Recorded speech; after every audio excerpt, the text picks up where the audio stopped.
शला चक्षुरुन्मिलितं येन तस्मै श्रीगुरुवे नमः। श्रीचैतन्यमनोभीष्टं स्थापितं येन भूतले स्वयं रूप कदा मह्यं ददाति स्वपदान्तिकम्।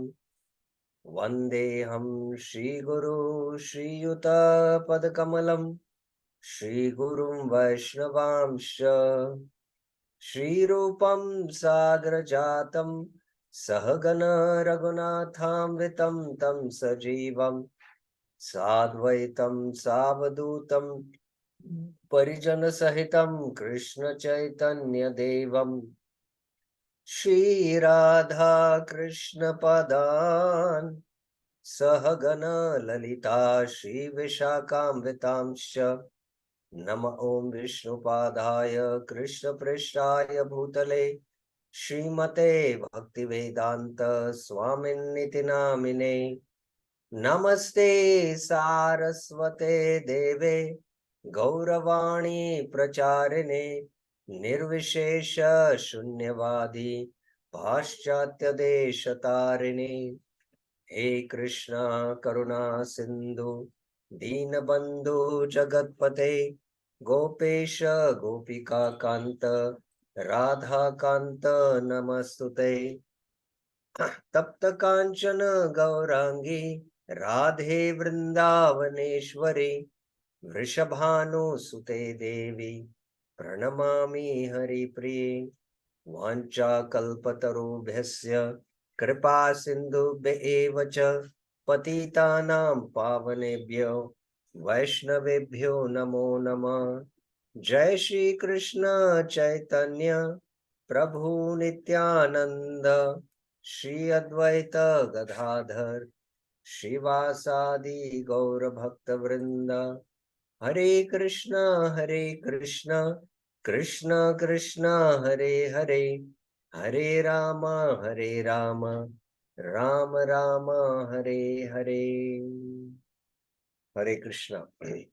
So welcome to the Isopanishads bhaktisashtri course. In the last class we discussed mantra 5. So today we will begin with not mantra 5, mantra 4 we discussed. So today we'll begin with mantra 5.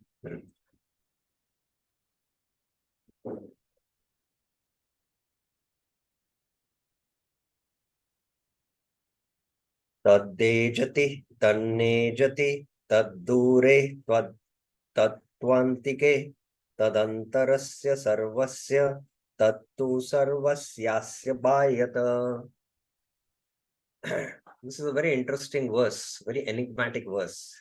The Supreme Lord walks, tad ejati, and he does not walk. Tan nejati, he is far away, tad dure, but he is very near as well. Tatvu antike, he is within everything. Tad antarasya sarvasya, and he is yet outside of everything. Tad u sarvasyasya bhayata.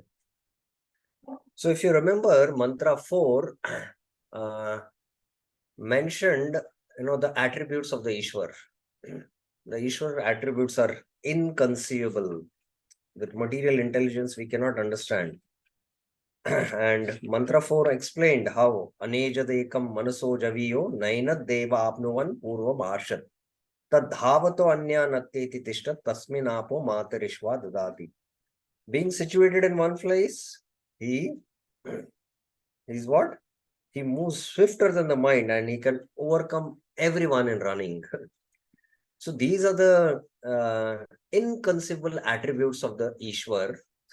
Now in mantra 5, these attributes of the Ishwar which is mentioned in mantra 4 is further elaborated in mantra 5. That how that absolute truth who is situated in one place and yet runs faster than the mind and the devtas, which is mentioned in mantra 4. Now that mantra 4, aneja dekam, is more specifically dealt in mantra 5. It was mentioned that he runs swifter than the mind. He can he can surpass all the Devatas. But now a more clarity is given in this verse. But if you see, it doesn't give more clarity, it gives more contradiction. So now let's understand this verse and let's go to the purport. So the first theme in paragraph 1 is the Supreme must be inconceivable.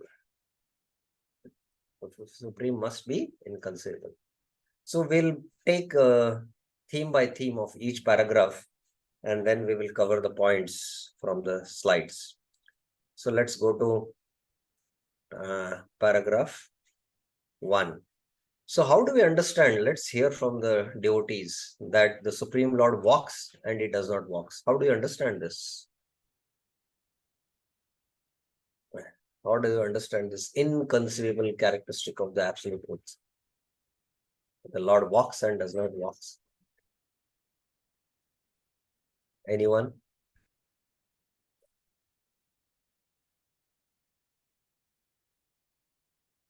Looks like a contradiction, He walks and he does not walk. So how do you understand it? Anyone would like to try?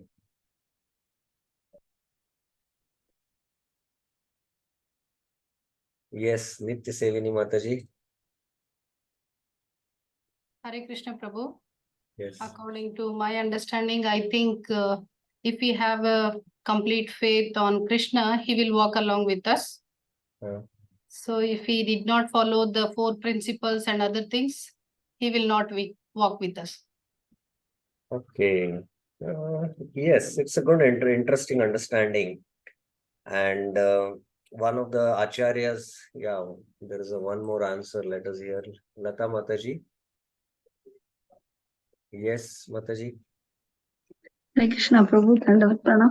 Prabhu, is walking is not mundane, it is spiritual. Like with the senses, he can do anything. With his eyes, he can eat the same way. Not like the material way he walks. His walking is spiritual. So that's why he walks. I'm just thinking like that. Okay. Yeah. Srivalli Mataji, yes.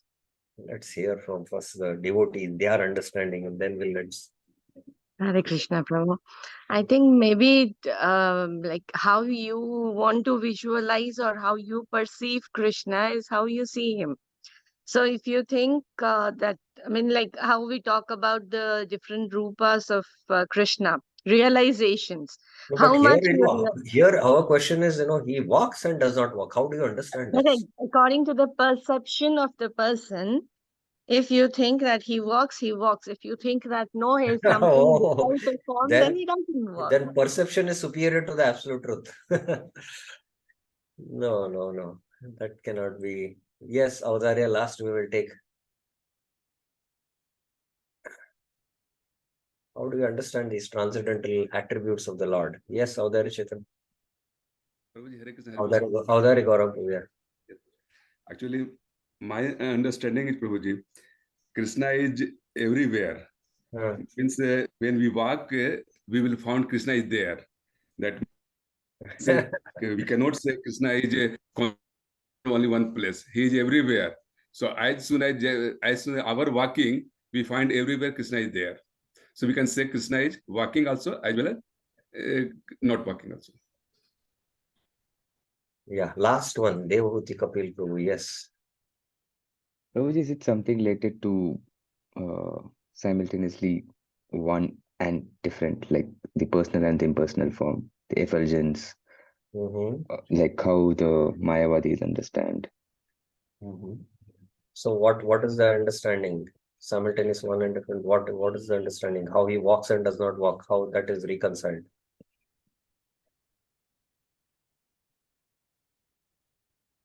You're quite close to it.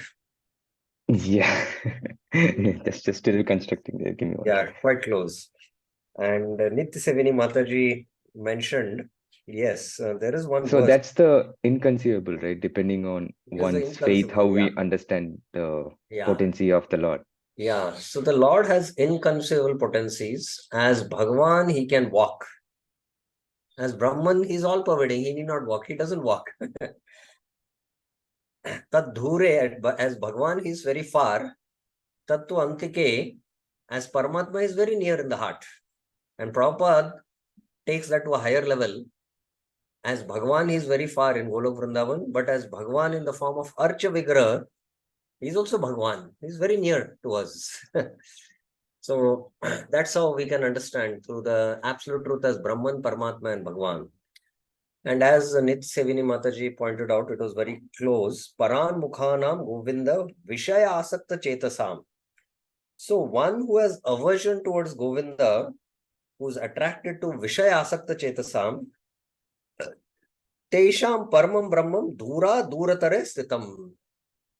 For such a person, the absolute truth is very, very far. Tan Mayatena Govinde Ye Nara Nyasta Chetasa Vishya Tyagastesham Vigyena Cha Tad Antike. But those whose Chetasam, Nyasta Chetasam, Sannyas, one who has taken Sannyas, Nyasta Chetasam, and whose consciousness is absorbed in Govinda, the Supreme Brahman, who should be known, is very, very close. Is very, very close. So Vedanta Disika quotes this from the Vishnu Dharma. So let's see how Prabhupada explains this. Paragraph 1. The Supreme must be inconceivable. So who will read this? Paragraph 1.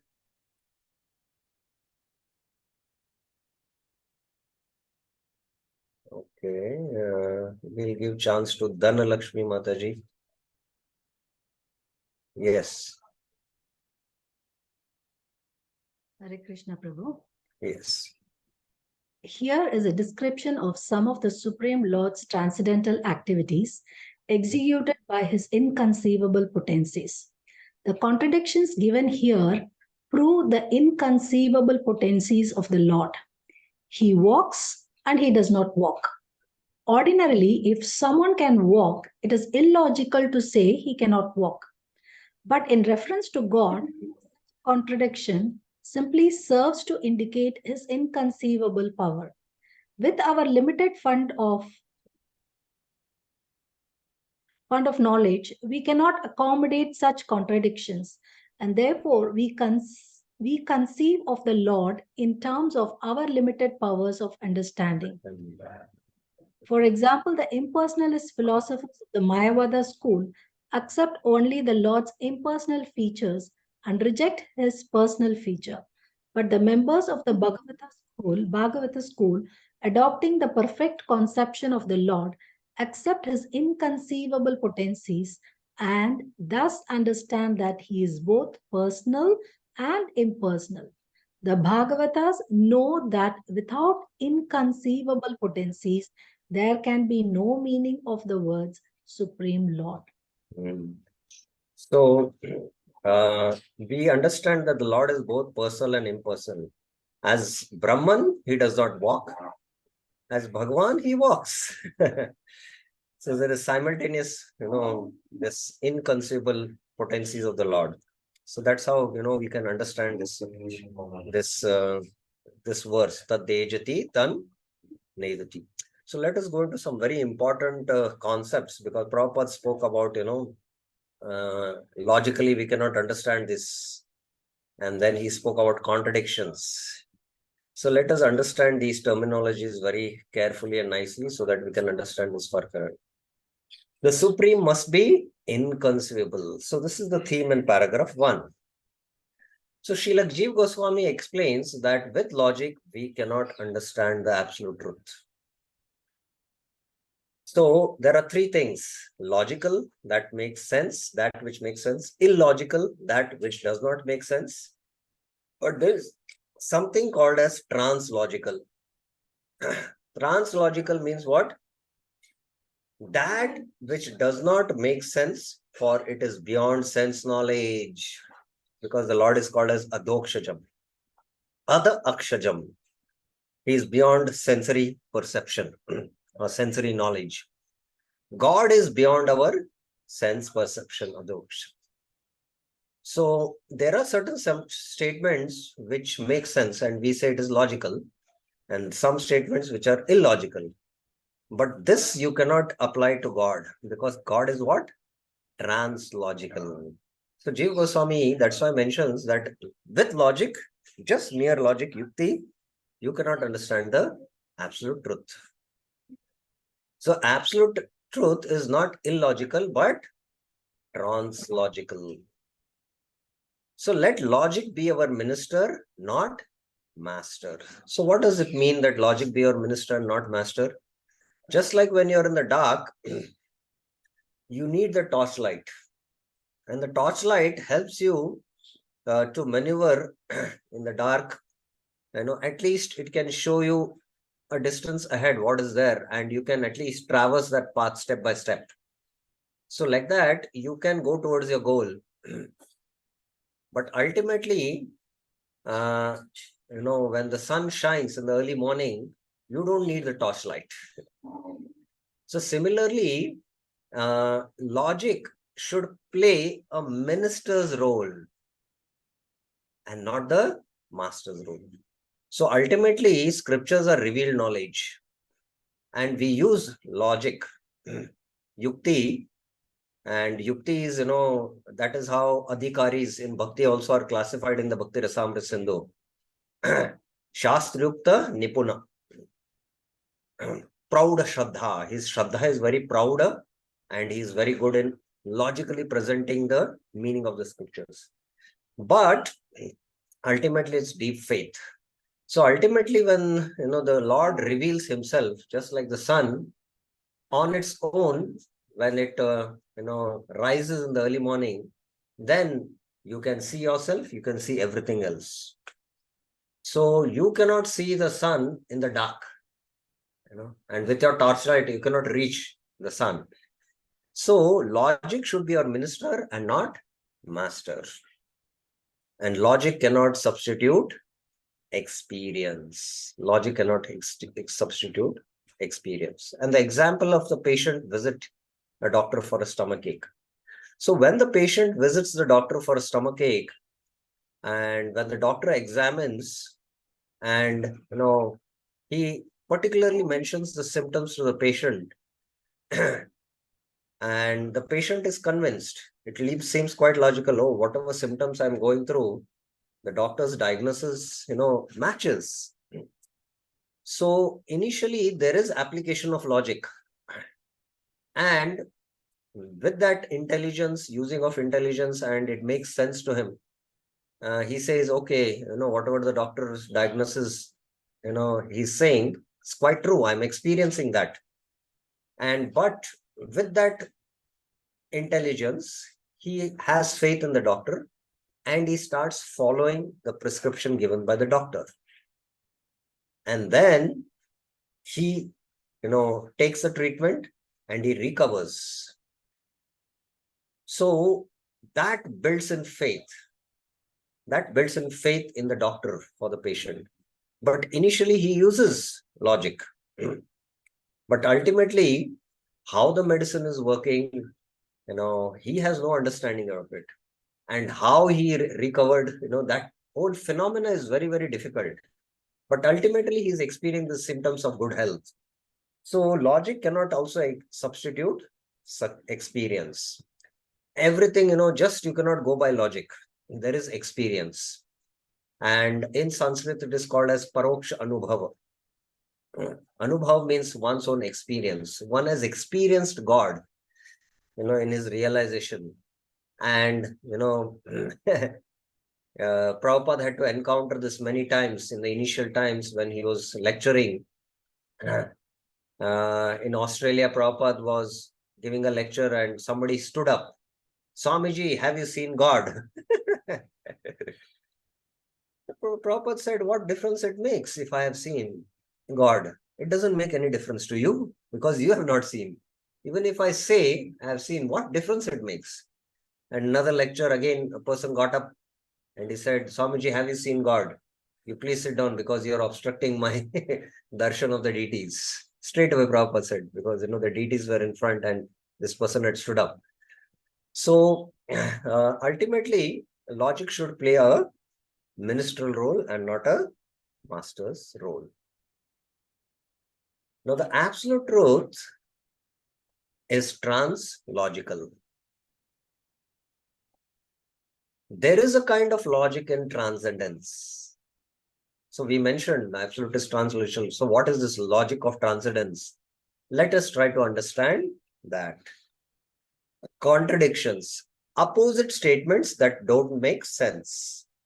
So here, what are the opposite statements? In this verse, what are the opposite statements? What are the opposite statements in this verse given? Yes, Nitya Sevini Mataji. Hare Krishna. Hare Krishna Prabhu. God, he walks and he does not walk. It's a contradiction, right? It is opposite statement. Yes. Yes. So let's apply the logic of transcendence. Paradox, opposite statements that make sense at a deeper level. So this is the difference between a contradiction and a paradox. Contradiction is at a gross level, they don't make sense. But at a deeper, paradox means at a deeper level, they make sense. Now I'm giving an example. The least correct papers are the most correct. What does this mean? The least correct are the most correct. Anyone? Think about it. I think Mit Sevini Mataji is a teacher, so she knows that. Yes? Hare Krishna Prabhu. Yes. The one which is having less error is considered as a more correct. Yes. One. The least we have made any corrections, that means he's the most correct. Yes. But looks like a opposite statement, but it has a deeper sense. The stronger the link of attachment to Maya, the weaker is the link to Krishna. So these are again opposing statements, but they have a deeper understanding. These statements can be understood by deeper contemplation. So similarly is, the statement about tad dure tad tu antike. The absolute truth walks, does not walk. He is far away and he is near. So we will take up that point also when we discuss, how we can understand this by applying the concept of Brahman, Paramatma and Bhagwan in the next paragraph. Okay, so we will go now to the next paragraph, that is paragraph 2. The absolute truth is far yet near. Okay, so who will read paragraph 2?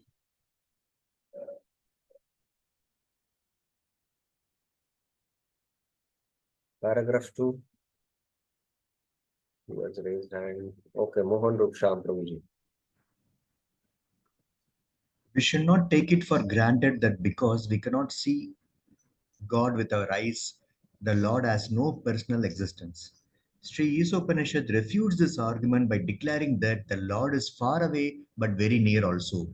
The abode of the Lord is beyond the material sky, and we have no means to ensure even this material sky. If the material sky extends so far, then what to speak of the spiritual sky, which is altogether beyond it? That spiritual sky is situated far, far away from the material universe is confirmed in the Bhagavad Gita 15.6.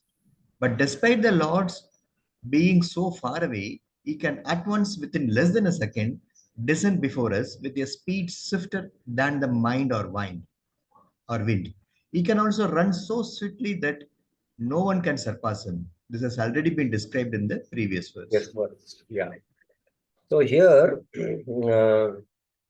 how the absolute truth is far yet near has been described. And in the purport, Prabhupada is mentioning that the spiritual sky is far away. And he's quoting Bhagavad Gita 15.6. Na tad bhasate suryo, na shashanko, na pavaka, yad gatvana nivartante, tad dhama paramam mama. Now, how this verse is explaining that the absolute truth is, far, far situated. It's very interesting. So one of the acharyas gives the understanding, na tat bhasate surya means we need eyes. We need sun to see the eyes. So with our eyes, we cannot, reach to the spiritual sky. And na shashanko, na pavaka. The shashanka refers to the moon. It cannot be conceived in our mind also. How far is the spiritual sky? And Pavaka is fire. Fire is connected to our Kanta. In the Kanta, if there is no Agni, then you cannot speak. Nor with our words we can speak about that spiritual sky, which is far, far away from the material sky. So that is how we can understand, that the spiritual sky cannot be perceived with our eyes, contemplated with our mind, thought with our mind, nor spoken with our words. So that's how it is so far. So being so far, he can within less than a second, descend before us with a speed swifter than the mind or wind. So just to, explain this, there is a pastime in the life of Raja Kulashekar. Raja Kulashekar was so absorbed in, the narration of the Ramayana. He used to actually go into Leela, Leela Sparan. And once when the Brahmana was reciting, and the whole narration was how there were these 14,000 demons who attacked the Lord in Dandakaranya. So immediately Kulashekar, in his ecstasy, said, let's march with our army to go and give protection to Lord Ram. And he was really serious about it. And the entire entourage of the ministers, with the generals, they were all marching towards, towards right from South India to Dandakaranya Rishi. Ultimately, the ministers had to, make some plan what to do. Ramayana is over many millions of years back, but what to do? Our Lord King, is saying, we should go there to protect Lord Ram. So the ministers sent 2 generals ahead, and they were returning, and they came and told the news that Lord Ram has killed all the 14,000 demons. Okay, let us go back, he said. So the entire army marched back to his kingdom. And they decided that, if there are any pastimes which have these kind of emotions, they requested the Brahmana not to narrate them. We don't know how the king will behave. So he was told to not narrate these pastimes, and every day he used to come and recite the Ramayana. So one day he was absent, and his son came to recite the Ramayana. And there the narration was how Sita had been kidnapped by Ravana. And Lord's army is marching towards Lanka. So King Kulashekar, again got up in his ecstasy and said, generals, let us march and help Lord Ram in his battle with Ravana. So the entire army was again now moving towards Lanka. And they practically reached the ocean. And, the minister also now said, what to do now? How to, convince this king? And then ultimately, the king was so much in ecstasy now how to cross the ocean and reach Lanka. So he just started entering the ocean, and the ministers were also perturbed what to do. Immediately at that moment, the Lord descended. And he came in a boat with Sita, and he assured Kulashekar, I've already killed Ravana, and I'm going back with Sita back to Ayodhya. So he was fully satisfied, and again he came out of the water. So the Lord, being far, far away, within a second, he can descend before us, swifter than the mind or wind. So that is the point Prabhupada is making. So let us see some important points from the slides. As Bhagavan, he is very far. And as Paramatma, he is very near. As far is stated in Brahma Samhita. Pantastu koti shatavatsara sampragamyo vayo rathapi manuso munipungavana sopyaste yat prabada simin avichinta tatve govindamadi purusham tamham vajami. So it's far, far away. Even at the speed of mind or at the speed of wind, you travel millions and millions of years. Still, you cannot reach to the toes of the Lord. Munipungavana. You cannot reach to the toes of the Lord. As Paramatma, he is close. This is 15.5. Sarvasya chaham riddhi sannivishto matta smritir jnanam aponam cha Vedesh sarver aham eva vedyo Vedanta krit veda videha chaham. So this is how we can understand, as Bhagwan he is far and as Paramatma he is very near. And Prabhupada, from paragraph 3 onwards, he'll explain how as Bhagwan also he is near. How as Bhagwan is near to us? I've already told the answer, but I would like to see how attentively you heard. How as Bhagwan also is near to us? As Bhagwan he is in the spiritual abode. But how as Bhagwan he is near to us? Yes, Devati Kapil Prabhuji? Archa Vigraha. Archa Vigraha, yes. Because Archa Vigraha is direct Bhagwan. Yes. As Bhagwan he walks, as Brahman he does not walk, for he is all pervading. So in the Shvetashar Upanishads, this same contradiction is mentioned. Apanipado javano grahita pashyat achakshuna shunota karna savetti vedyam na cha tasya vetta tammahuragrayam purusham puranam. He has no feet or hands. Apani, apado. Because this is a compound word, this is applicable to both. Apani means no hands. Apado means no feet. Yet he is swifter, yet he is the swiftest runner and can grasp anything. Javano grihita. Moment his devotee makes an offering, he will grab it within a second.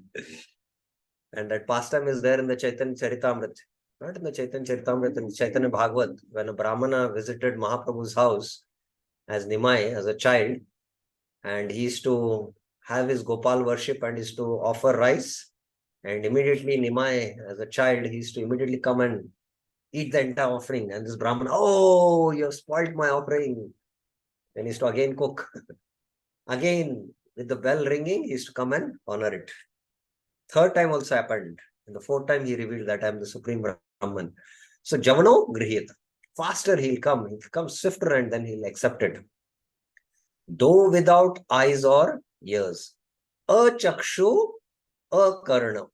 He sees and hears. Sa pashati shrunoti. So this is again a contradiction. He's without eyes, without ears, but he sees and hears. Nobody knows him. Na cha tasya vetta. Yet he is the knower and the object of knowledge. Sa vetti vedhyam. Sages describe him as the supreme original personality of Godhead. Tam ahur agrayam purusham puranam. So this is also a famous Shvetashar Upanishad sloka which also brings out this contradiction.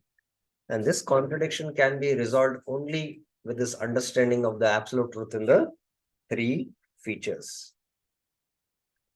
Now Prabhupada continues this theme, how he is far yet near, and he is near especially for devotees, for yogis in the form of Paramatma, but for devotees in the form of deity. So the whole idea of deity worship, Prabhupada speaks in paragraphs 3 to 6.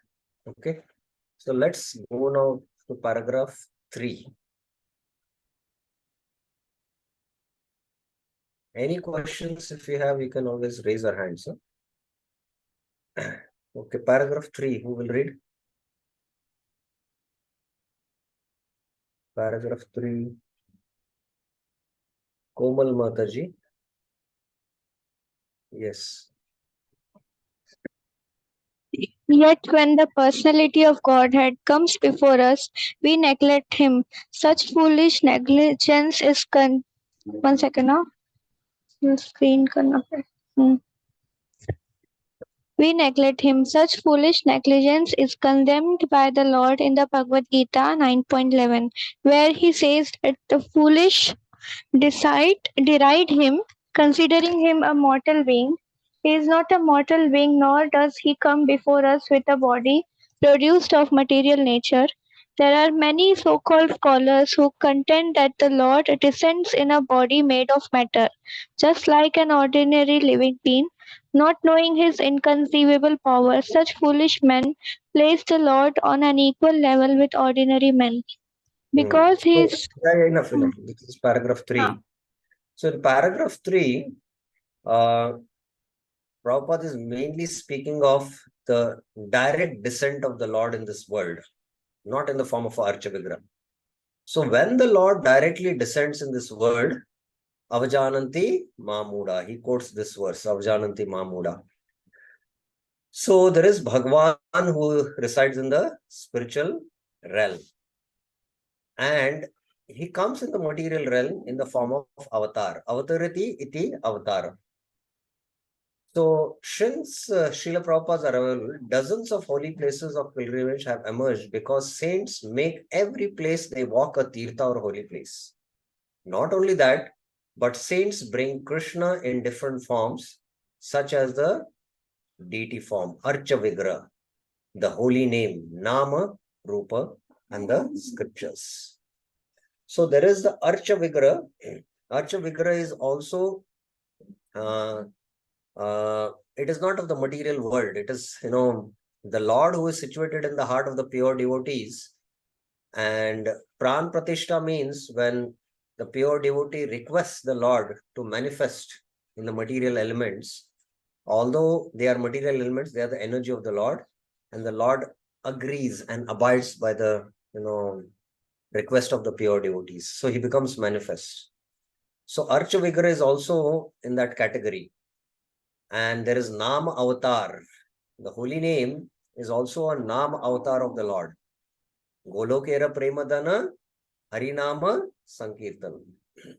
So this, the Hare Krishna Maha Mantra is not of this world. It is imported from the spiritual world. So Prabhupada is quoting this, Avajananti Mamuda Manusham Tanumashita Param Bhava Ajananto Mama Bhuta Maheshwara. The fools deride me, Avajananti Mamuda, the Lord of all beings, Bhuta Maheshwara. In this eternal human form, Manusham Tanumashita, not knowing it as my original spiritual form, pure Brahman, higher than all these. Mama Param Bhavam Ajananto. So this is Vishwanath Chakravarti Thakur translation. Vishwanath Chakravarti Thakur is making a point here that this form of mine at the Battle of Kurukshetra, or especially Vraja Krishna, the two-handed form is the most superior form of the Lord. And it is the original form. And even the other forms, like the Chaturvyuva forms in the Vaikuntha, or the Narayan form, which is the four-handed form, all the forms manifest from the two-handed form, Krishna, because Krishna is avatari. So that is the point Vishwanath Chakravarti Thakur is making here. And Prabhupada in the commentary mentions that when the Lord himself descends, there are two misconceptions. The foolish deride because of two misconceptions, he says. They say is that, he's also like a mortal being like us. And his body is also made of matter. Manush Tanum Ashrita. So they impose their, bodily concept on the Lord also. We are also made of matter. So the Lord also's body must be made of matter. So that's how these foolish people deride the Lords. That's what Prabhupada mentions. Now, the Mayavadi idea is what? That there is Nirgun Brahman. There is Nirgun Brahman and he's Bhagwan. And when this Nirgun Brahman with the mode of goodness, it becomes Jagadish. He becomes the Sagun Brahman. Because gunas, he's come in contact with the gunas. And when it comes in contact with the mode of goodness, it is Jagadish. When it comes in contact with the mode of passion, it transforms into Jiva. And the same Nirgun Brahman, when it comes in contact with the mode of ignorance, it becomes Jagat. So ultimately, the absolute is what? Nirgun Brahman. And, even the descents of the avatars, they are also what? They are also made of, they are body is also made of matter. So they call it as Sagun Brahman. So this is their Mayavadi conception. This is their idea. So that is discussion regarding paragraph 3. So there is another important point here, that Krishna in the 7th chapter, especially the 7th verse, he mentions Matta Paratram Nanyat Kinchidasti Dhananjaya Mai Sarvamidam Proktam Sutre Manigana Iva. There is nothing superior to me. Matta Paratram Na Anyat Kinchidasti. O conqueror of wealth, Dhananjaya. So here Krishna is mentioning that this, what you're seeing, there is, Matta. Matta means me. Superior to me, there is nothing else. So I am, Anadiradir Govinda Sarva Karana Karanam. So this is Krishna's manifestation at the transcendence level, 7.7a and b, what is saying in this line. And Mayi Sarvam Idam Proktam, I am manifested what? Everywhere. Everything is pervaded by me. Sarvam, as what? As pearls are strung on a thread. Sutre Manigana Iva. So that is the immanence. 7.7 C and D is immanence. So God is all pervading in his creation through his energy. It doesn't mean that because he's all pervading in his impersonal form, he doesn't have a personal form. He doesn't have a transcendental form. His transcendental form is there in the transcendental realm. And in this material world, in his impersonal form, he is there at a... so there is the 2 levels of manifestation of Krishna. Immanent level and transcendent level. So this understanding has to be there.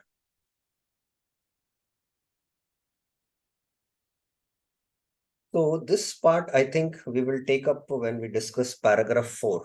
Let us discuss paragraph 4 and then come to this part of the slides. First, we have discussed how when the Lord himself appears, how people deride him.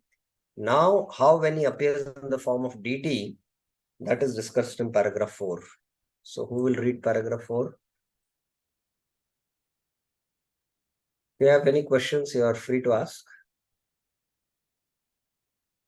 Paragraph 4. Yes, Nitya Sevini Mataji.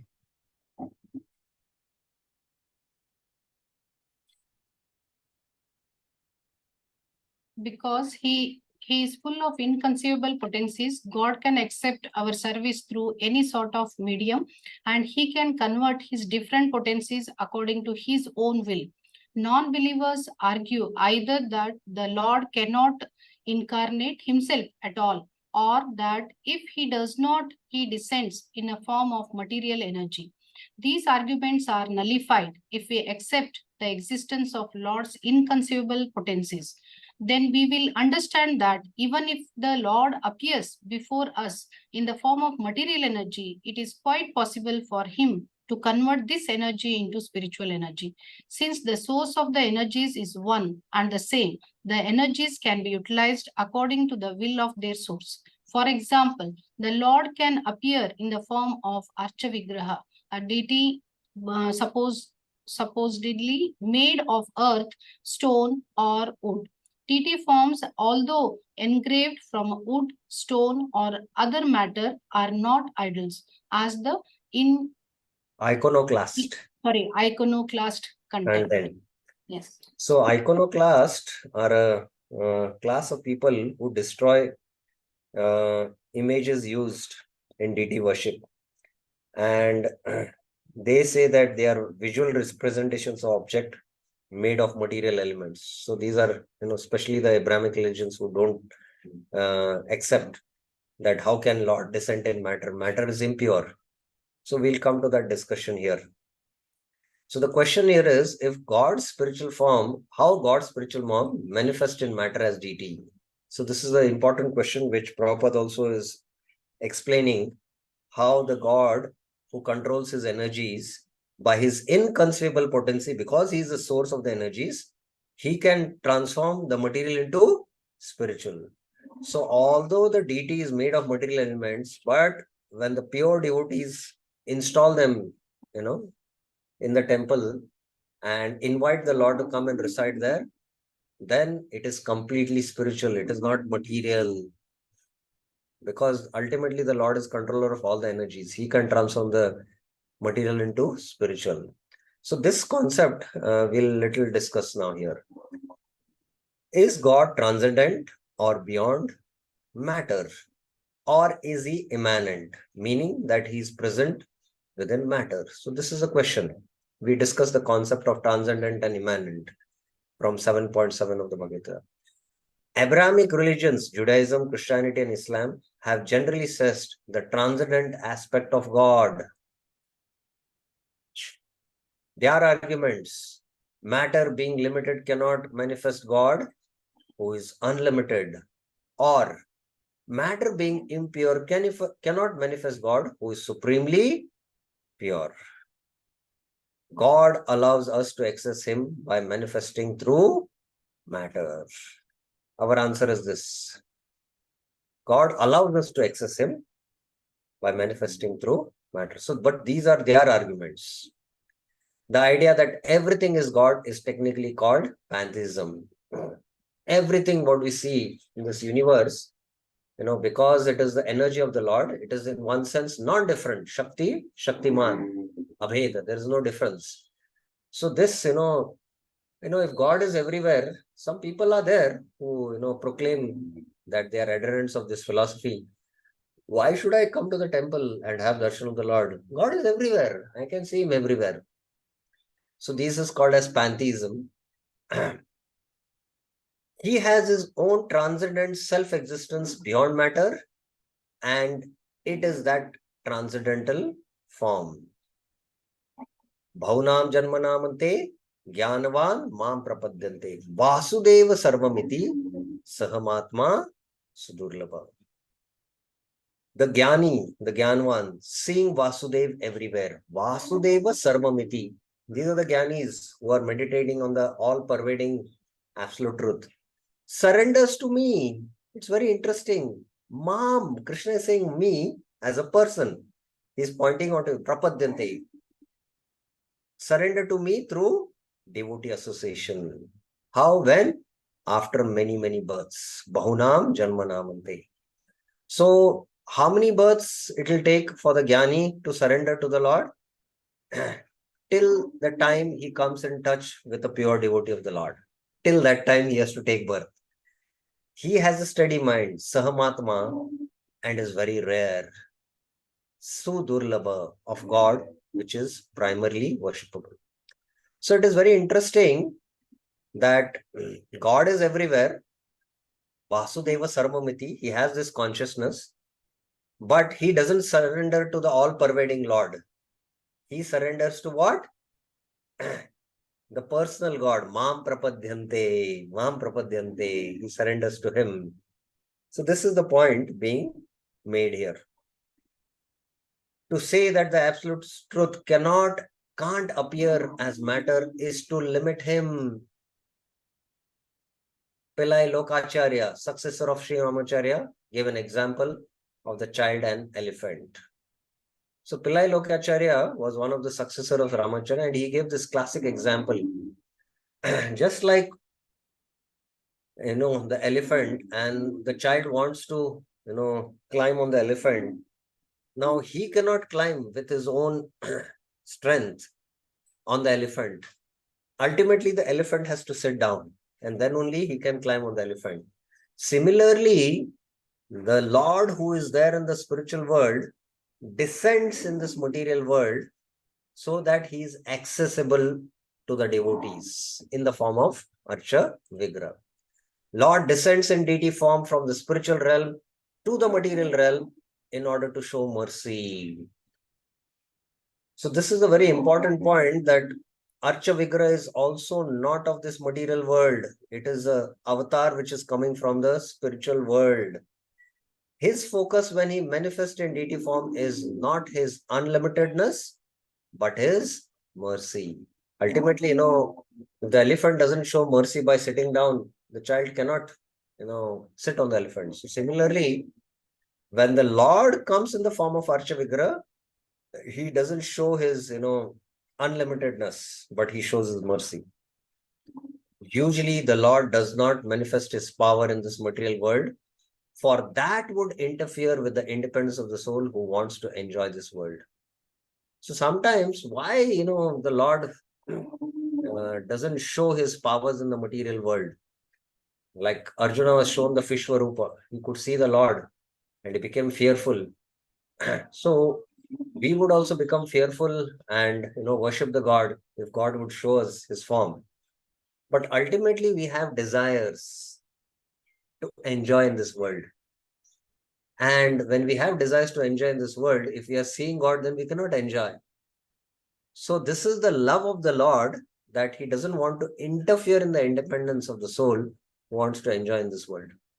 Once I was going in a train and in our bogie, usually one bogie has different compartments. And in one compartment, there are 8 seats. So there are only 2 of us. I was sitting in one corner and another corner, an old man, 70, 80-year-old man. He was also bald. Bald because not he was head shaved. He was sitting. I was just sitting and reading. And after some time, he said, Swamiji, please look that side. I said, why? No, please look like that. You see that side, he said that. I could not figure out what is the reason he's saying. And then he indicated that I'm going to eat meat, so you don't see. So he knows that he's committing a sin and he doesn't want that, So similarly, if all the time God is, exhibiting his powers in this world in the form of Vishwarupa or whatever form, then where is the question of the independence of the soul who wants to enjoy this material world, who has come to enjoy this material world? So that's why the Lord does not manifest his power in the material world, because that would interfere in the independence of the jiva. The Lord only in the Kal form shows his power. God does not delight in exhibiting his greatness so that he remains inaccessible to us, but out of his causeless mercy, exhibits to us his mercy by appearing in the form of deity. So the Archa Vigraha Tattva is a very vast topic, and here, we cannot go into more details, but some of the points which are important, I'm just, discussing here. Okay, there was one question, there was one hand raised. Devhuti Kapil Prabhuji, yes. So, Prabhuji, if you can go back to that slide where you mentioned the Abrahamic arguments. So, philosophically speaking, how would you refute that without referring to scriptures? Is it possible? Which one? The argument 1 yes. and 2? Yes. Matter being limited cannot manifest God who is unlimited, and matter being impure cannot manifest God who is supremely pure. So matter is impure and God is pure, so God cannot manifest in matter. But here again, the argument is matter being the energy of the God, he can transform it, because he is the source of all energies. That's why the material elements, they are completely now transformed. They are pure because the Lord has manifested. And, matter is limited, but the unlimited Lord can, come in the form of, the limited matter. At the same time, he can be unlimited. The Lord, that's why is called as Apramaya.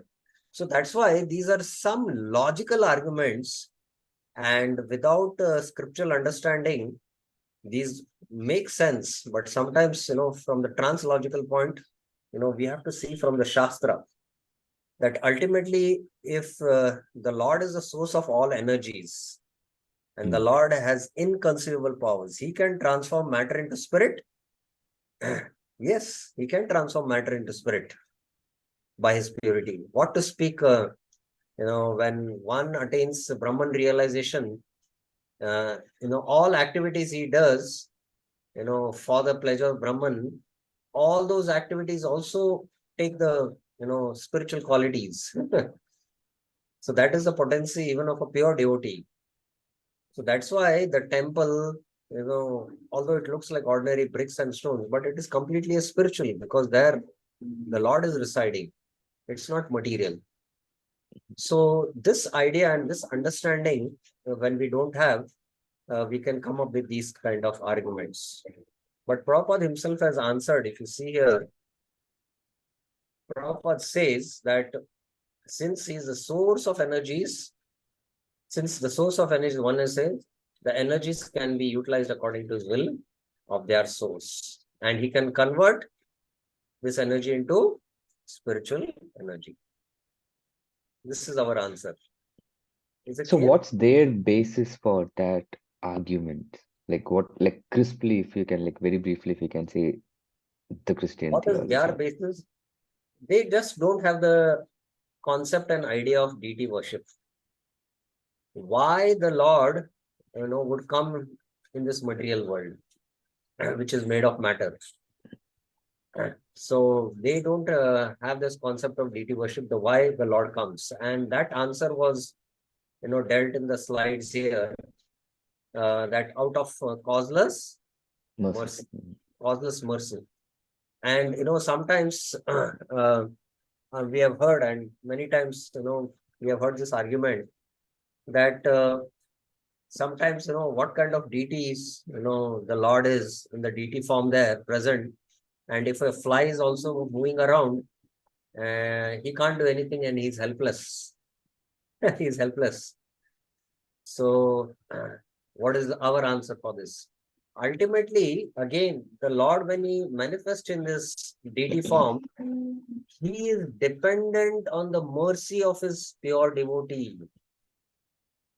He is dependent on the mercy of the pure devotee. He doesn't come to exhibit his godly powers when he comes in the form of a deity. He is completely dependent on the devotee's mercy to take care of him. So that's why it is the duty of the devotee to see that there are no flies, that he keeps everything clean.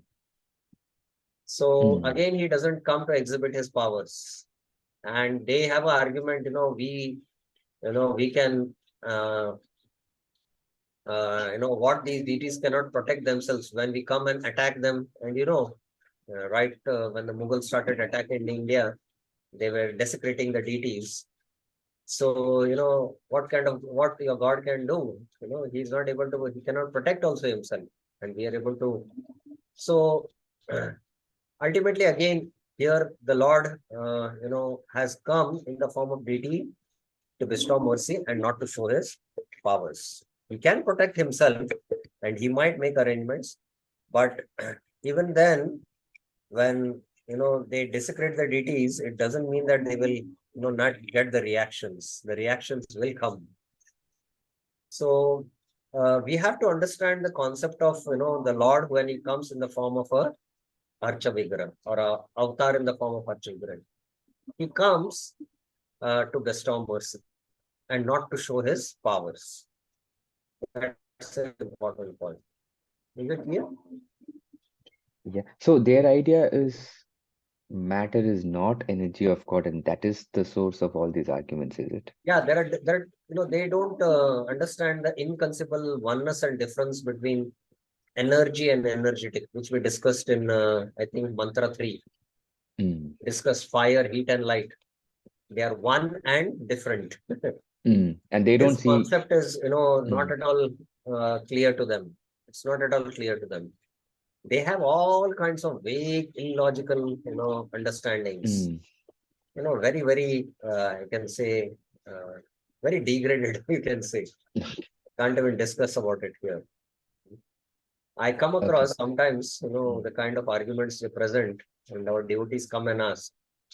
They don't have this, they don't believe in the inconceivable potencies of the Lord.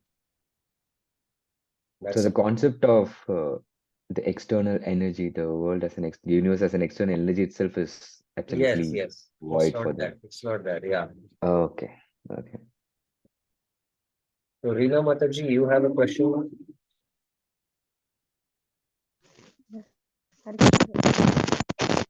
Your audio is somewhat not clear. No, I'm audible. Hare Krishna. Mhm. I'm not audible now, Prabhuji. Yes. Hare Krishna. Yes, yes. Ha. Prabhuji, only that the Shuddha Bhakta calls Lord, and then he comes in our Acha Vigra Roop, and one normal devotee, if he calls that, come in that Acha Vigra Roop, or one Karma Kandi, जैसे ब्राह्मण है, तो वो अगर बुलाते हैं कर्मकांडी ब्राह्मण, any कर्मकांडी ब्राह्मण की जो प्राण प्रतिष्ठा करते हैं जो रेगुलर बेसिस पे, तो that time Lord doesn't come in the अच्छा विग्रह रूप. This time. Okay, we'll take up this when we discuss the next paragraph. Okay. When we discuss the next paragraph, we'll take it up. Okay. Now, paragraph 5.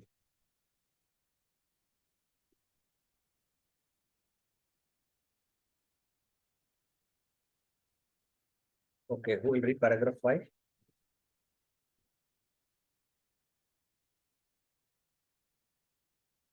Okay, Lata Mataji, yes.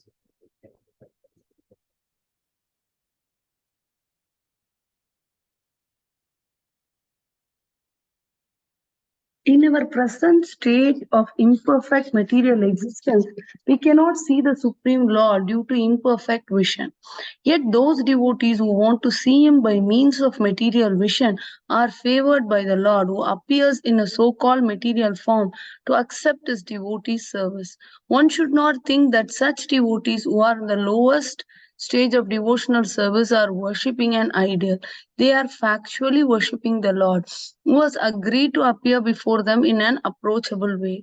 Nor is the archa form fashioned according to the whims of the worshipper. This form is eternally existent with all paraphernalia. This can be actually felt by a sincere devotee, but not by an atheist. So 2 points Prabhupada is making, that in material existence where we can only perceive matter, and the Lord is completely spiritual. So with our material vision, the Lord, appears in the so-called material form so that he can accept service from the devotees and purify our existence. So this especially, the devotees who are in the lower stage, that is the neophytes, it doesn't mean that they are worshipping an idol. They are worshipping actually the Lord himself only. And the Lord appears so that he is easily approachable to us. And then how these Archa Vigraha are fashioned, it's not according to the whims of the worshipper. There is no difference between the Archa Vigraha and the Lord himself. So that is the point Prabhupada is making. So here are some very important points regarding this. Now, there are 3 levels of vision of a deity. Prabhupada spoke about, because of our imperfect vision, we cannot perceive the Lord. Srila Bhaktivinoda Thakur explains how the level of a consciousness determines our perception of the deity. In the Jaiva Dharma, Bhaktivinoda Thakur deals with this. He says there are 3 levels. Jadamay, level of consciousness. The deity appears to be made of matter. Semi-spiritual, Manomay, level of consciousness. The deity appears primarily as a Nidarshana. Nidarshana means like a pointer. Or, it's like some energy. Sometimes, some people come to the temple and say, hey, this deity is, very powerful. Isme bahut shakti hai. They say something like that. So it's primarily as a nidarshan, as a pointer or an indicator. Purely spiritual, chinmay level of consciousness. The deity is revealed as non-different from God. So based on the level of conception, there is a perception of the deity. Based on the level of conception. Temple worship is one of the duties of a devotee. It is especially recommended for neophytes, but those who are advanced should not refrain from temple worship. So, this is Prabhupada's statement from some purport. There is a distinction in the manner a neophyte and advanced devotee appreciate the Lord's presence in the temple. The neophyte considers the Archa Vigraha, the statue of the Lord, to be different from the original personality of Godhead. And he considers it a representation of the Supreme Lord in the deity form. So first is the neophyte. He considers that there is difference between this Archa Vigraha and the Lord himself, or he considers it as a representation. But an advanced devotee accepts the deity in the temple as the Supreme Personality of Godhead. He does not see any difference between the original form of the Lord and the statue or the Archa form of the Lord in the temple. Absolutely, he is directly seeing Krishna. Just imagine what a level of consciousness it is to have darshan of Krishna in the deity form. So that's why when a neophyte, when the altar opens, the neophyte offers obeisances, because that is, the rules and regulations that when you have darshan of the deity, you should offer obeisances. That's why he follows the rule and he does that. Whereas a Mahabhagavat, when the darshan opens and he falls out of ecstasy, having direct darshan of the Lord. So he offering obeisances is out of ecstasy because he's sakshat having darshan of the Lord. So that is the difference in the level of consciousness of a neophyte and a Mahabhagavat. This is the vision of the devotee whose devotional service is in the highest stage of bhava or love of Godhead, whereas a neophyte's worship in the temple is a matter of routine, duty. So it depends on the bhava of the devotee. And I don't know whether you are aware, in the Nectar of Devotion, in some description, Prabhupada speaks about the great devotee who lived in Vrindavan, Lala Babu. He speaks about Lala Babu there. And his story is very interesting. And he had established deities here in Vrindavan. And once he told the pujari that, it's hot in Vrindavan, and keep the butter on the deity's head, and let's see if the deity's, butter will melt. So the pujari had to follow the instructions of Lala Babu. And when the butter was kept, the Lord was also feeling the heat of the summer, and the butter melted. And Lala Babu, in his ecstasy, he was rolling in the ground and he fell down.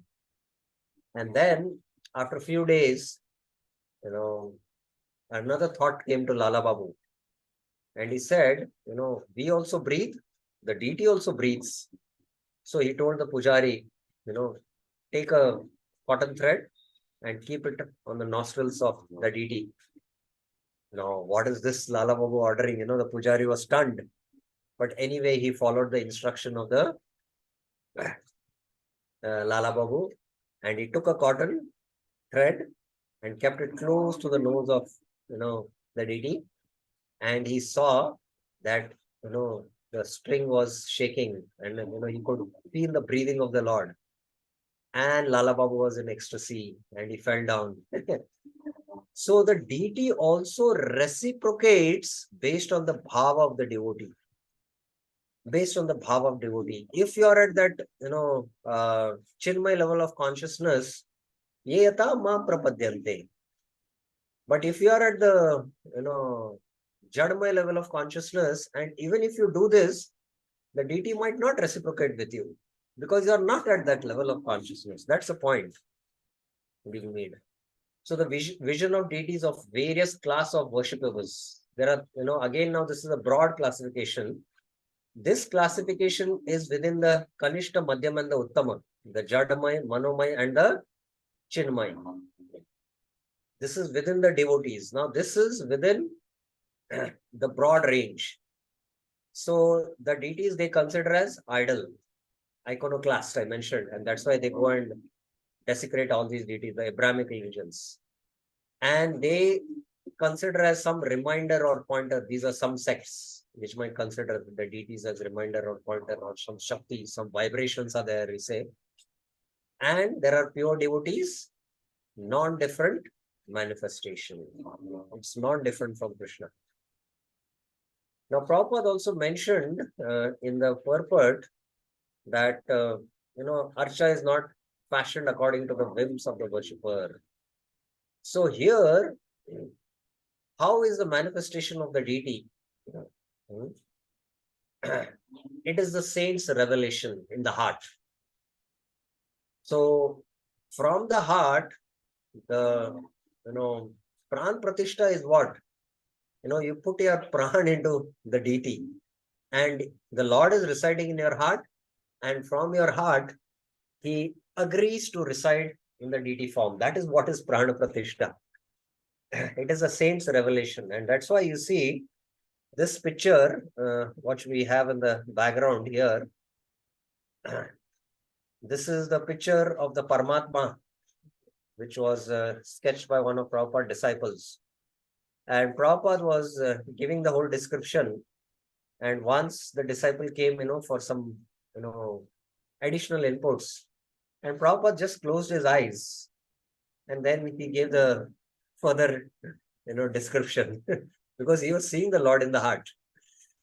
So they are spiritual because they are saints' revelations. Now, how Srila Bhaktisiddhanta Saraswati Thakur is to do Pran Pratishtha is that whenever he is to go for a temple opening, new temple opening, and the Archa Vigraha, he is to just place a flower at the lotus feet and request the Lord to come and reside in the deities, in the Archa Vigraha. And the Lord, who is controlled by the love of his pure devotee, would abide by it. And that what was Pran Pratishtha, nothing else. If you read the Bhaktisiddhanta Vaibhava, we'll come to know about it. And once it so happened that he had gone to one temple for a deity installation, and I think he was engaged in some other discussion or something.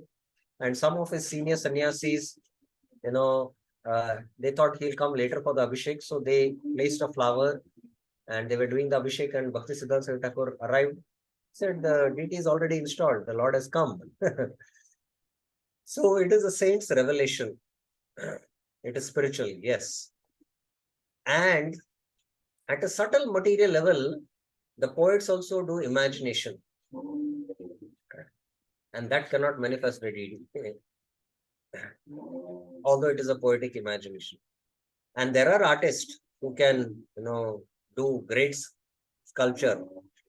These are material. So again, that also, no. That is not the manifestation of deity. Only a saint's revelation. Now, this answers Mataji's question that, only when a pure devotee comes and installs in our homes or wherever, then only is the deity installation, the Lord has come there, or how do we understand? We can understand this from different levels, that as far as possible, very exalted devotees, Uttamadhikaris, by their blessings and mercies, we pray to them and we take their blessings, although they might not be able to come to our house to the deity installation. And with their blessings, we take the Archa Vigrahas and call the devotees and do the Harinam Sankirtan. And with all sincerity, if we do this, and also as a part of, the Pran Pratishtha, whatever is to be done, we follow the Vedic given by Gopal Bhatta Goswami. And it depends, most important, on the sincerity of the sadhaka. That's what Prabhupada is saying here. This can actually be felt by a sincere devotee and not by an atheist. So by our sincerity, we follow all these procedures, then the deity is there. Pran Pratishtha is done in one sense. In fact, Prabhupada says that sometimes in some places, the Pran Pratishtha is not done, and the service to the deities begins by the sincerity of the devotees, sincerity of the devotee. In that case also, because of serving the deity for a long time, in one sense, Pran Pratishtha is done also, in that sense. So that's the point. Okay. Okay. There are few more paragraphs. We will finish this discussion. Okay, now we have finished paragraph 5. Yeah, paragraph 6 and 7, we just have to read. And if there are any points, I will discuss. In the Bhagavad Gita 4:11, the Lord says how he treats his devotees depends on the devotee's degree of surrender. I mentioned about Lala Babu. So, for him, he was able to reciprocate with the deities like that because he had that bhava. But those who are Kanishta, because they lack that faith, they lack that level of consciousness, even if they hold the, cotton, the Lord might not reciprocate. Ye yatha mam prapadante. The Lord reserves the right not to reveal himself to anyone and everyone, but to show himself only to those souls who surrender to him. So it's a matter of surrender. And surrender is, Sharnagati. Only for those who are 100% surrendered, the Lord will reveal. Otherwise, Naham Prakasha Sarvasya. Thus, for the surrendered soul, he is always within reach. Whereas for the unsurrendered soul, he is far, far away and cannot be approached. So it is a matter of surrender. Okay. So the next theme, paragraphs 3 to 6, Prabhupada spoke about the deity worship. Now, in the next theme is, paragraph 7 onwards.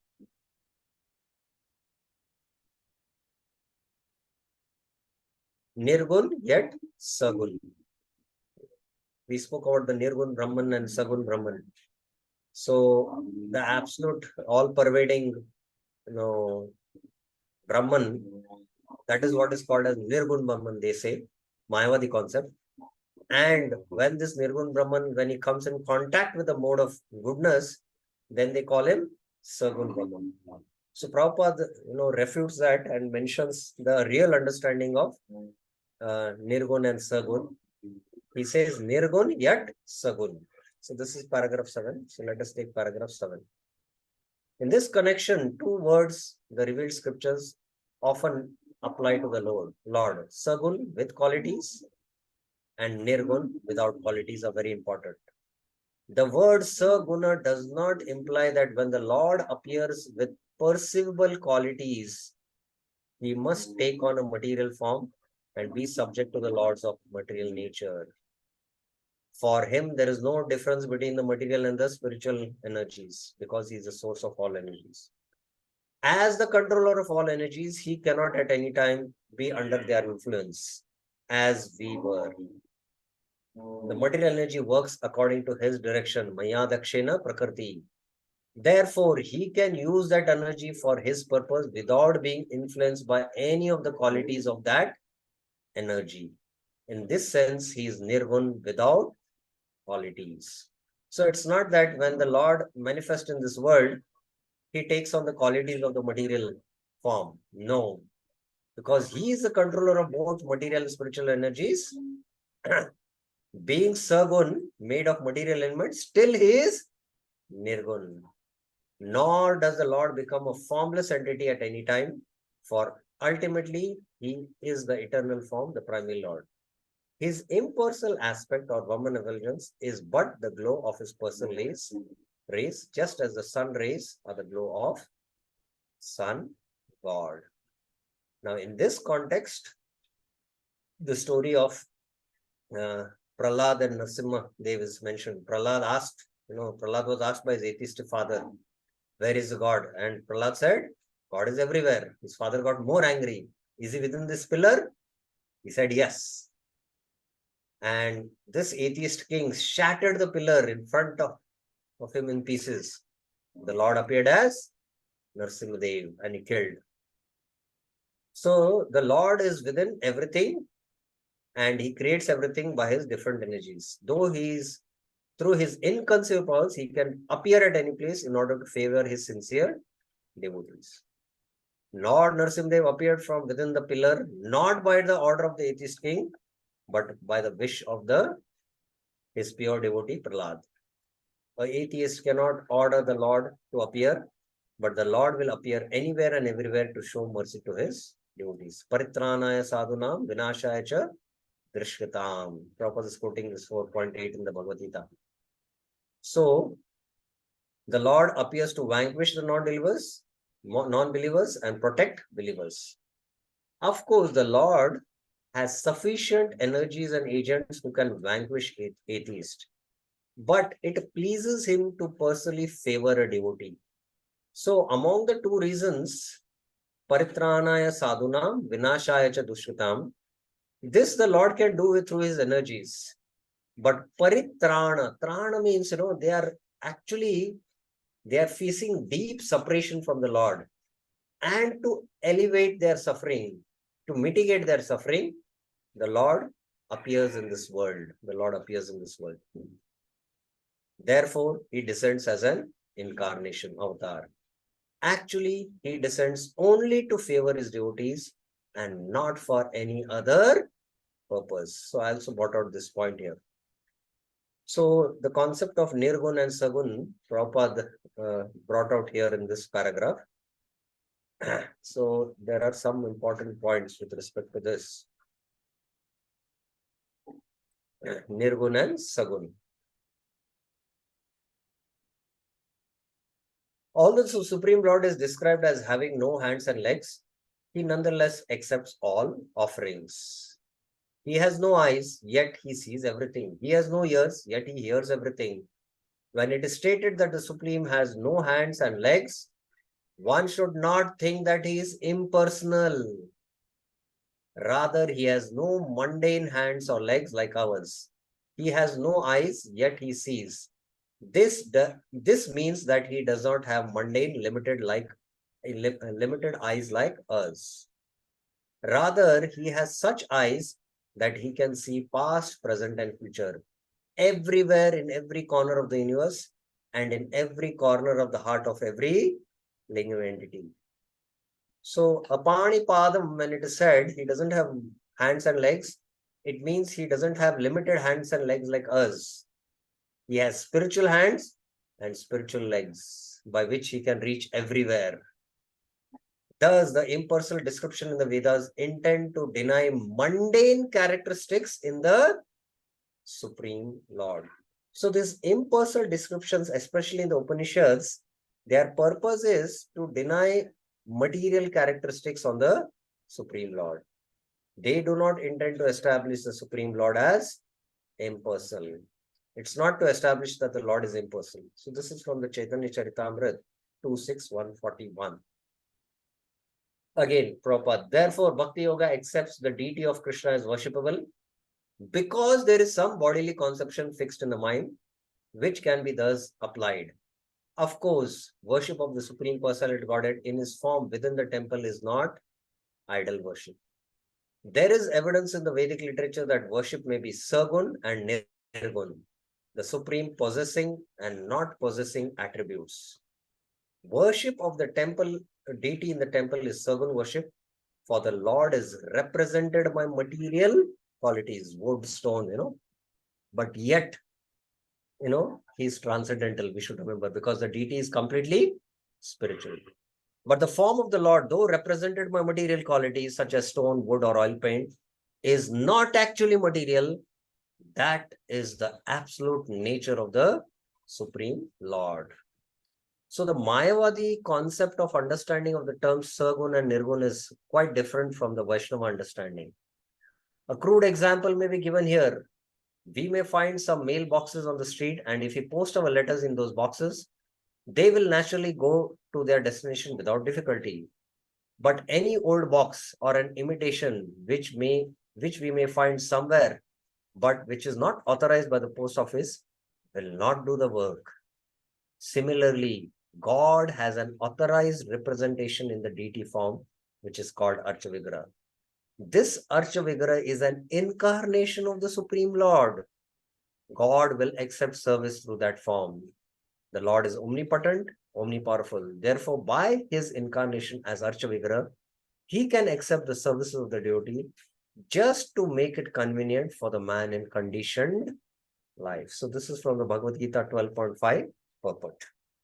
So this clarifies the concept of Nirgun and Sagun. Okay, the last theme is how the Lord pervades everything yet is separate. And that was the last line of the mantra 5.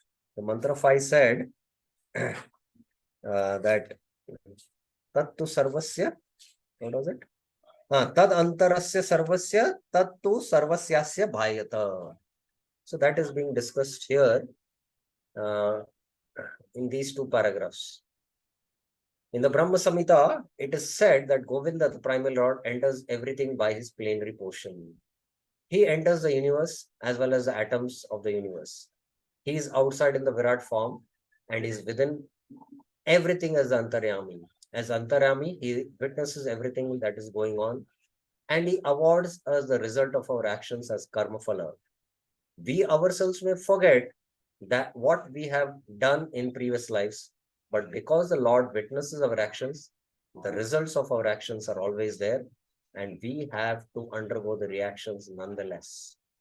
So the Lord, as the Antaryami, enters into this universe, enters into everyone's heart, enters even into the atoms as Antaryami.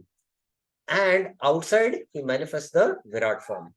So is within and outside also. The fact is that there is nothing but God within and without. Everything is the manifestation of its different energies like heat and light emanating from fire. And in this way, there is oneness among his diverse energies.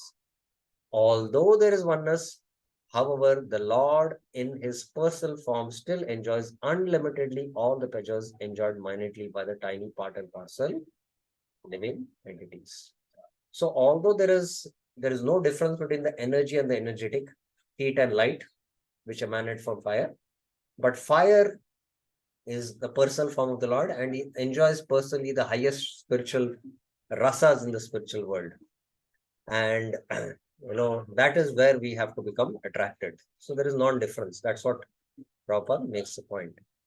So here I have quoted Bhagavad Gita 13.6. Bhairantascha bhutanam acharam charamevacha sukshmat tad avigyayam durastam chantike chayat.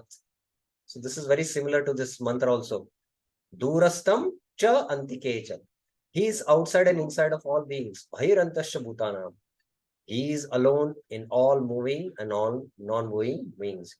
Acharam charam evacha. He is difficult to understand, avigyam, because of his subtle nature. Tat sukshmavat.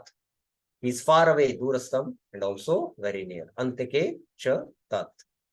And Kunti Maharani also in her prayers mentions Namasye Purusham Tvadyam Ishwaram Prakrite Param Alaksham Sarva Bhutanam Antar Bahir Abhastitam. I offer my respects to you, the Supreme Person. Namaste Purusham, the original one, Tu Adyam, the controller, Ishwar, beyond the control of Prakriti, Prakrite Param, unseen by material senses, Alaksham, and existing inside and outside of all living beings. Sarva Bhutanam Antar Bahir Avasthitam. So the Lord is what? Inside and outside all living beings. Inside as Paramatma, outside as a Virat Roop. So this is the understanding Srila Prabhupada concludes in the last 2 paragraphs. So that ends the discussion on Mantra 5. Any questions, any clarifications anyone has?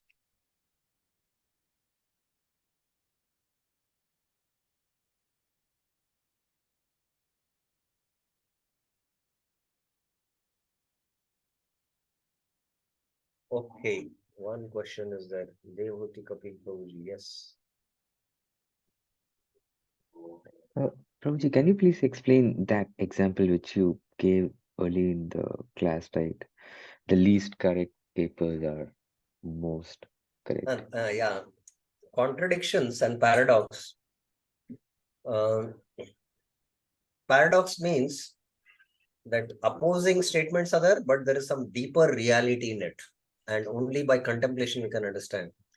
The least correct is the most correct means, when the teacher corrects the paper and the student has written everything right, she need not make any ticks there that this is wrong, this is wrong, this is wrong. So out of 10 marks, I give only 5. She, sees the whole answer and only one tick is there. That means full 10 marks. And then the next question, she need not make, many, oh, this point is wrong, this point is wrong, this point is wrong, this point is wrong. So there are many corrections. That means less mark. So when the paper, which is the answer paper, which has least corrections, that means it is the most correct. Right. So that is from a teacher's point of view. So now if you see the second example which you gave on the slide, the stronger the link of attachment to Maya, the weaker is the link. That is a fact, right? What is opposing Yes, here? yes. That is a straight, blunt fact. It's a straight thing, but sometimes you also need some contemplation to do that, because it's a little contradictory, the stronger and the weaker, like that, So that's this least correct is the most correct is a little paradoxical, Yeah. Yeah, it's a little paradoxical. Okay, Yes, okay. but sometimes these kind of statements are made so that we contemplate and try to get the answer. We need to reflect, and yes, this makes sense. Yeah, the stronger is the attachment to Maya, the weaker is the attachment to Krishna. We need to contemplate to get the answer and get that reflection, into our understanding. Okay. Yeah, makes sense. One more last question, Prabhuji. Yes, So yes. where can we read more about the Archa Vigraha Tattva? Like what are your references? Oh, it's a very vast topic, and first of all, we have to understand what is the tattva of the Archa Vigraha, and we'll have to refer to Prabhupada purports, which are many places mentioned in the Bhagavatam. That is one source where we have to understand Archa Vigraha Tattva. And I would recommend, there is one book written by Chaitanya Charan Prabhu, Idol Worship or Ideal Worship. There you can find the philosophical understanding of Archa Vigraha Tattva. And that is quite helpful. There you can, at least that philosophical understanding is required for devotees, because although we have faith in the deity, but we are not at that level of consciousness where we see the deity as non-different from Krishna. Here is Krishna standing, It's Exactly. directly the Supreme Personality of Godhead. We don't have that understanding. When Prabhupada established the Krishna Balram Mandir, and once, there was an old saint, a Brajbasi, who was there morning standing and having the darshan of the deity. And Tamal Krishna Maharaj saw him, and the whole day he was standing and having the darshan. Tamal Krishna Maharaj went and told Prabhupada, Prabhupada, this person is there, whole day is standing in front of the deity and having darshan. Prabhupada said, call him. He's not having darshan of just the deity. He's actually seeing Krishna, he said. Get him inside. So, we have that theoretical understanding, but a more philosophical understanding is required. That will help us so that at least from an intellectual point of view, we can, understand the tattva is important for us. And that vision to come, it comes with the purity when we are at that advanced level of consciousness to see the deity as non-different from Krishna. You are actually seeing Krishna. That's what Prabhupada in the Chaitanya Charitamrita purport, he mentions. What is the point of you practicing Krishna consciousness if you cannot directly talk to the deity? So, if you are practicing Krishna consciousness and you don't come to the point of directly conversing with the deity, then what is the use of your practice of Krishna consciousness? So, we don't have that kind of faith that the deity will speak to us. But it happened 500 years back in Shakshi Gopal pastime. 500 years back or how many years back, I don't know. But it is narrated by Mahaprabhu. And it is happening now also. Many places we hear how the Lord reciprocates the prayers of his devotees. And Prabhupada gave that example of that mailbox. So we should have that faith, and that development of faith is very important. And the development of that consciousness and vision is very important for us. Is it okay for you? Yeah, I have some more questions, but maybe we'll take it offline. Yeah. Okay. Thank you very much. Srila Prabhupada ki jai. Shri Isopanisad ki jai. Hare Krishna.